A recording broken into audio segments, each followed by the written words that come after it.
రాజు మారుమూల పాఠశాలలో 9వ తరగతి చదివి 10వ తరగతి టౌన్లోని ఉన్నత పాఠశాలకు బదిలీపై వచ్చాడు. ఆ పాఠశాల గణితంలో పూర్తి పట్టు కలిగి ఉంది. ఆ పాఠశాలలో గణిత క్లబ్బు, గణిత ప్రయోగశాల అన్నీ ఉన్నాయి. ఆ రోజు గణిత అధ్యాపకుడు విద్యార్థులను గణిత ప్రయోగశాలలోకి తీసుకువెళ్ళి రకరకాల పరికరాలతో గణితాన్ని చేయించాడు. గణిత ల్యాబ్ చూసిన రాజు సంభ్రమాశ్చర్యాలకు గురై అదో ప్రత్యేక లోకంలా అనిపించింది. అవే జ్ఞాపకాలతో ఆ రోజు నిద్రలోకి జారుకున్న రాజుకు ఒక అద్భుతమైన కళ వచ్చింది. ఆ కళలో రాజు గణిత ప్రయోగశాలను ఒంటరిగా పరిశీలిస్తున్నాడు. ఆ గణిత ప్రయోగశాలలో ఒక మూల త్రిభుజాల నుండి మాటలు వినిపిస్తుంటే వాటిని శ్రద్ధగా వినసాగాడు. శబ్దం రాకుండా దగ్గరికి వెళ్ళి పరిశీలించాడు. అక్కడ 6 త్రిభుజాలు ఉన్నాయి. 3 త్రిభుజాలు ఒక జట్టుగా, మరో 3 త్రిభుజాలు మరో జట్టుగా ఉన్నాయి. అప్పుడు ఒక అంతేనా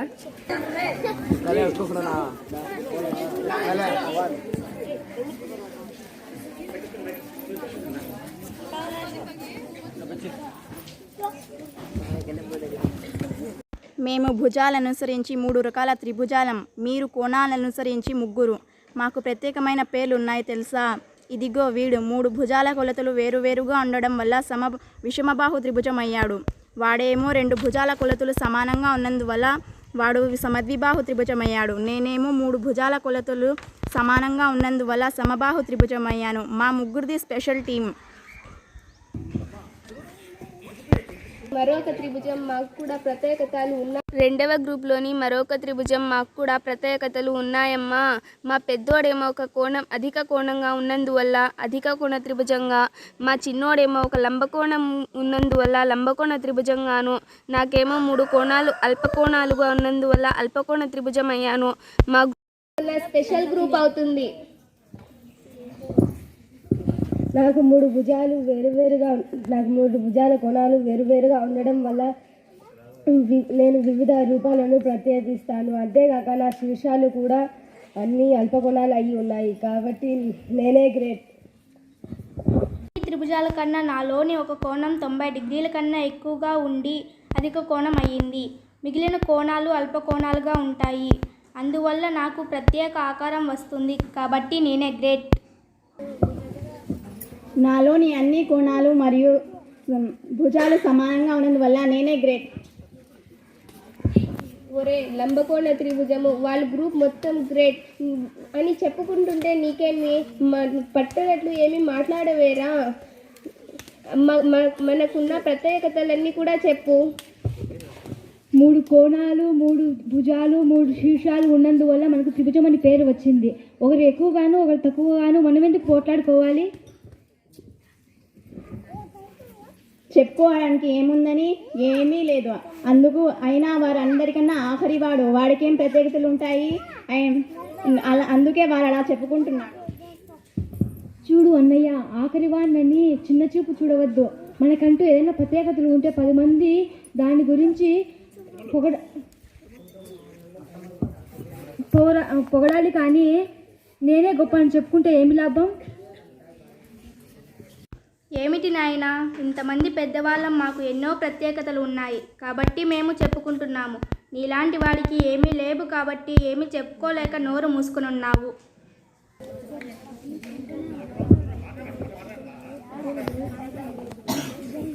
సరే, గొప్ప నేను చెప్పుకోవాలంటే మనందరం జాతకాలు కొలిచి చెప్పగలిగే కంబాక్ తాతయ్య ఉన్నాడు కదా, ఎవరు గొప్ప చెప్పమందాం. వద్దండ్రే, ఆయన వరకు ఈ గొడవ వెళ్ళడం ఎందుకు? పెద్దాయనకి కోపం వస్తే స్కేల్తో వీప విమానం మూత ముగిస్తాడు. వద్దులేండి. ఏం లేదులే, మన విషయాలు అన్నీ ఆయనకు తెలుసు కాబట్టి అసలు విషయం చెబుతాడు. అప్పుడు ఈ సమస్య ఉండదు కదా. పదండి వెళదాం.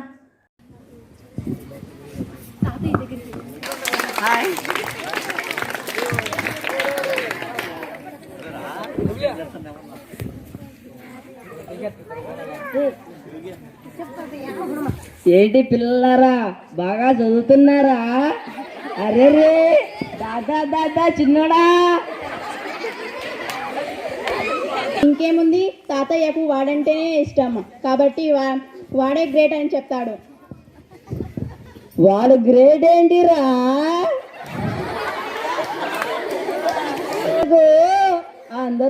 కట్టుకొట్టుకొని వచ్చారు. ఇంతకు విషయం ఏమిటి? చెబుతాను తాతయ్య. నేను చెబుతాను తాతయ్య. మా అందరి త్రిభుజాలలో ఎవరు గ్రేట్ అని తెలుసుకోవాలి. ఈ విషయం నువ్వైతే బాగా చెప్తావని వచ్చా, కానీ నువ్వేమో చిన్నోన్ని ముందే ముద్దు చేస్తున్నావు కాబట్టి వాడే గ్రేట్ అంటావు. వీడి బాధ. అలాగా మీలో మీరు గొడవ పడి ఇక్కడ నా దగ్గరకు వచ్చారా? ఇంతకు ఎందుకురా ఈ గొడవలు? ఎందుకురా ఈ గొడవలు? ఎవరిని చిన్న చూపు చూడకూడదు, అందరూ సమానులే. అలా కాదు కానీ తాతయ్య, మా ముగ్గురు అలా కాదు కానీ తాతయ్య, మా ఆరుగురిలో బాగా పరిశీలించి నువ్వే చెప్పు, మా అందరిలో ఎవరు గొప్పనో. అంతేనా? అంతేనా? తప్పదంటారా అబ్బాయిలు? అలా చెప్పాల్సి లంబకోణ త్రిభుజమైన చిన్నోడే రాగ్రేడు. వాడు వామన రూపంలో ఉన్న మహావిష్ణువు లాంటి వాడు రా.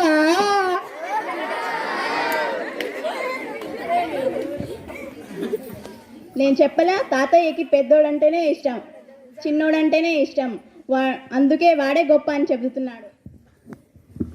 ఆగరా పెద్దోడా, నేను చెప్పింది ఎనరా. ఆగరా పెద్దోడా, వాడి గురించి సంపూర్తిగా నాకే తెలుసు. వాడి ఆధారంగా ఒక గణిత శాస్త్ర విభాగం ఉద్భవించింది.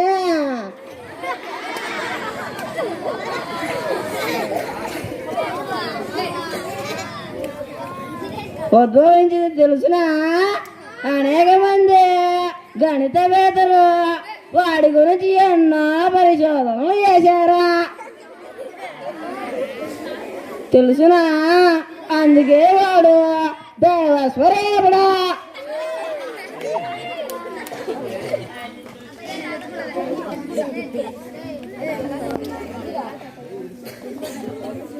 అది ఎలా తాతయ్య?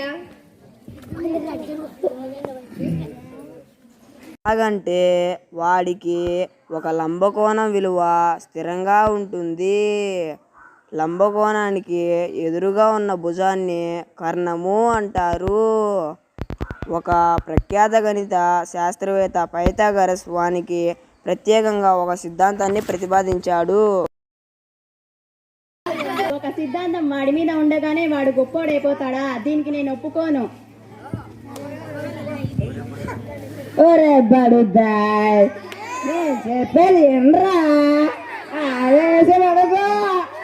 ఒక లంబకోణ త్రిభుజంలో లంబకోణాన్ని తీసేస్తే రెండు అనుపకోణ భుజాలు ఉంటాయి. ఆ అల్పకోణానికి ఎదురుగా ఉండే భుజమా ఎదుటి భుజమా ఆనుకోనుండే భుజాన్ని ఆ సన్న భుజం అంటారు తెలుసునా? ఇంతకుముందు చెప్పాను కదా, కర్ణం అనేది. ఏమిటి వీడికున్న భుజాలకు ప్రత్యేకమైన పేర్లున్నాయా? ఏమిటి వీడికున్న భుజాలకు కూడా ప్రత్యేకమైన పేర్లున్నాయా? అందువల్ల ఏమి ఉపయోగం ఉంటుంది చెప్పు తాతయ్య. చెబుతాను ఉండరా నాయన. నువ్వు నా పట్టుబట్టినా అందరూ నగద్దండి, చెప్పేది ఏనండి. ఏ మళ్ళా తెలియలా?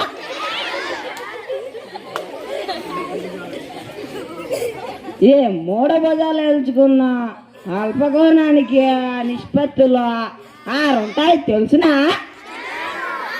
దానికి ఒక్కొక్క దానికి ప్రత్యేకమైన పేర్లు ఉన్నాయా?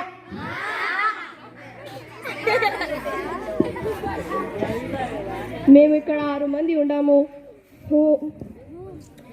మనకు ఒక్కొక్క పేరుంది. ఈ లంబకోణం అనే చిన్నవాడికే మళ్ళీ 6 పేర్లా?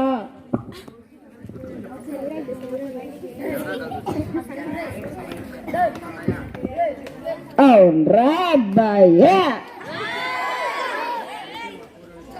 అందుకే వాడు చూడడానికి చిన్నడగానే వాడు ఏ స్వరూపం చేశా కృష్ణ పరమాత్మ రావాడు.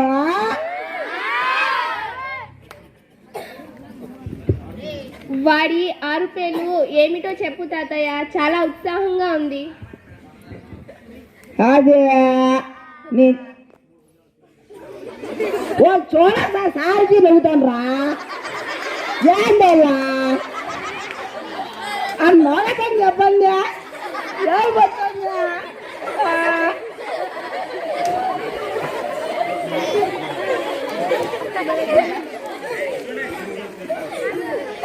ఆ 3 భుజాల పేర్ల నిష్పత్తులకు ఏంటంటారు ఇలా? చూడండి సార్, అడ్మిషన్ సార్.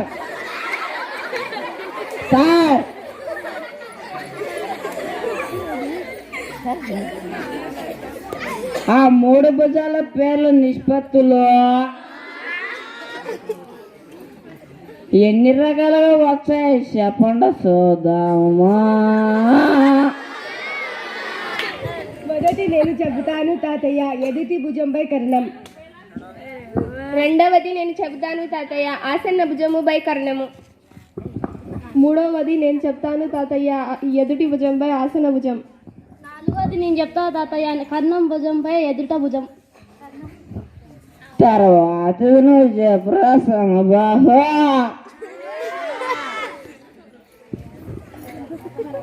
నేను కూడా చెప్పాలా? చూస్తుంటే వీడి విశ్వస్వరూపం కొద్ది కొద్దిగా తెలుస్తుంది. తర్వాత కరణముపై ఆసన్న భుజము. ఇంకా ఒకటి మిగిలిపోయింది. ఏందరా నాయన, వీళ్ళు బడికి పోతాడ్రా లేదరా నాయన? మీ సార్ ఎవరు అసలు చెప్పినారా లేదా?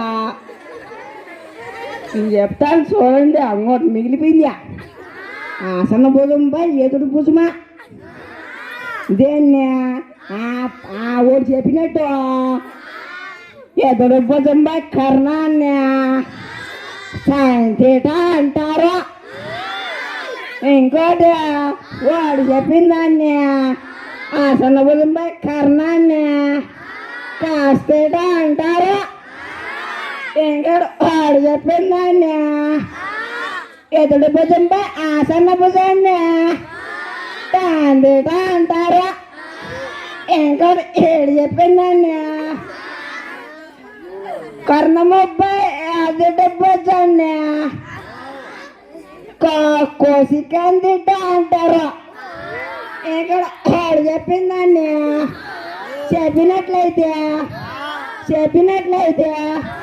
చెప్పినట్లయితే కన్నబుపై ఆసన్న భుజం అంటారు. దానిని కోసికందిట అంటారు. ఇంకా నేను చెప్పిన ఎదుటి ఆసన్న భుజంపై ఇంకోటి చెప్పండి. ఇందాక చెప్పినా కదా, అప్పుడే మర్చిపోయానా? ఏంది మీరు ఇట్లా మర్చిపోతే ఏమన్నా? ఎదుటి భుజం ఆసన్న భుజంపై ఎదుటి భుజము. తర్వాత చెప్పండి ఏందో.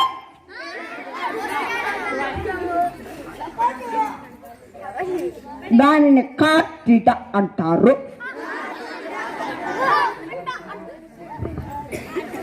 భలే భలే పేర్లు ఇవి, పలకడానికి విత్తంగా ఉన్నాయి.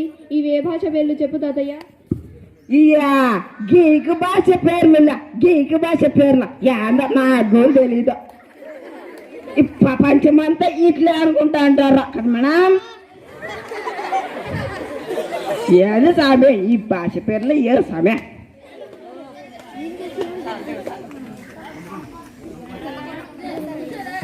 అవును తాతయ్య, వాళ్ళు త్రికోణం మీద తెలుసుకొని ఉంటారు కదా. ఈ త్రికోణం మెత్తి పై తరగతులకు వెళ్ళే కొలది వచ్చానే ఉంటుంది. ఏంట్రా పిల్లల్లో ఏనండి అందరూ మ్యాథ్స్లో త్రికోణమితి అనే పాఠము పై తరగతులకి ఎద్దే కొద్దీ వచ్చానే ఉంటుంది. దీన్ని మాత్రం బాగా గుర్తు పెట్టుకోండి. సార్ చెప్తాడు, మర్చిపోయినారనుకో మళ్ళీ ఉంటుంది మీకు నాయన. ఈ సబ్జెక్టు 100 మార్కులకు పైగా ఉంటుంది. దీనిని ఎంతో పడి ఉండాలా, దాని గురించి తీస్తూనే ఉంటారు. రాకెట్లు పోతానులా దాని పరిమాణాన్ని కొలుచరిగినా తెలిసిన మీకు నాసాన్ని అడిగి కొనుక్కోండి బాగా చెప్తాడా తర్వాత నాకు. అమ్మో ఇన్ని ఉపయోగాలు ఉన్నాయా? నా చిన్ని తమ్ముడు ఇంత గొప్పవాడా? తాతయ్య వీడు నిజంగానే వామరూపంలో ఉన్న భగవంతుడు సుమా.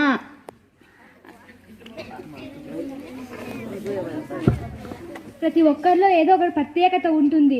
దాన్ని వాళ్ళు కృషి చేస్తే ప్రతి వారు గొప్పవారు అవుతారు. పెద్దల మాటల ప్రకారం ఎదిగే కొద్దీ ఒదగాలంటారు. మరి నేను చేస్తున్నది అదే.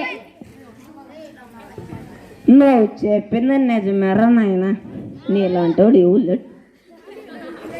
నువ్వు చెప్పింది నిజమే కానీ ఒకరు తక్కువ ఒకరు ఎక్కువ అని లేదురా నాయన, అందరూ సమానమే. గిని ఎప్పుడు కొట్లాడుకోకండి. కొట్లాడమని మళ్ళీ నాకాడికి రాకండి, మెసారు కడుకుండే. నేను చెప్పలేను ఇదంతా. ఏ బిడ్డ ఇది మ్యాథ్స్ అడ్డా తగ్గేదేలే.